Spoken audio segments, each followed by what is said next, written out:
এই লাইনটা আমার বোনদের জন্য।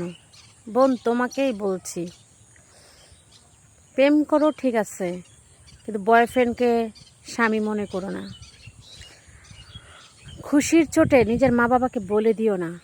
কারোর জন্য কোনো অপেক্ষা করবা না, কারণ কিছু কিছু পুরুষরা টাইম পাস করতে আসে, জীবন সঙ্গী না। ধন্যবাদ।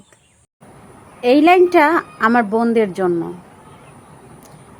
এই শহরে কারো প্রতি হইও না আসক্ত। এই শহরে সবাই বিষাক্ত। স্বার্থে আঘাত লাগলে ছবল মারতে দুইবারও চিন্তা করে না সোনা। প্রত্যেকটা মেয়ের জীবনে একজন সুপুরুষ আসে।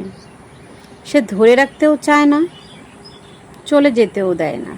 সরে যেতে চাইলেই ভালোবাসা দেখায়, আর যখন থেকে যাই তখন অবহেলা দেখায়। হ্যাঁ, আমি আমার শখের বেড়ার কথাই কইতাছি। কেউ যদি জেনে শুনে বারবার আপনাকে মিথ্যা অপবাদ দেয়, তাহলে আপনার সেই কাজটা সত্য করে দেখানো উচিত। তাহলে আর পরবর্তীতে সেই সাহসটাই আর পাবে না। আর আপনি যদি ধৈর্য সহকারে সহ্য করে থাকেন, তাহলে একটা জিনিস মেনে নেবেন, মৃত্যুর আগ পর্যন্ত সে আর আপনাকে শান্তি দিচ্ছে না। মিথ্যা অপবাদই দিবে, অপমানই করাবে। চয়েস আপনার, আপনি এখন কোনটা করবেন। ধন্যবাদ।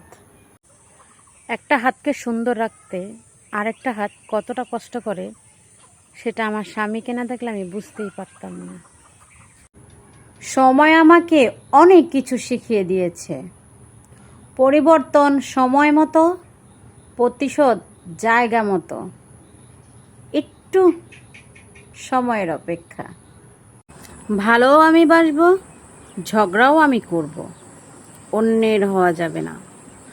ভালোবাসা মানে সুখ দুঃখ কষ্ট, বুঝলে প্রিয়? আমি আমার সন্তানকে সেই সব মানুষ থেকেই দূরে রাখবো যারা আমাকে পছন্দ করে না, আমাকে দেখতে পারে না।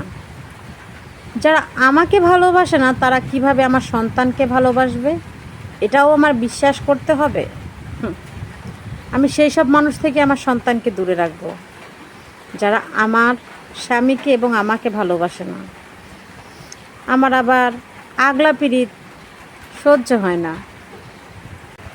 আজকে সকালে ঘুম থেকে উঠে দেখি আকাশটা অনেক মেঘলা। এই দুনিয়া স্বার্থপরের দুনিয়া, কেউ কারো না।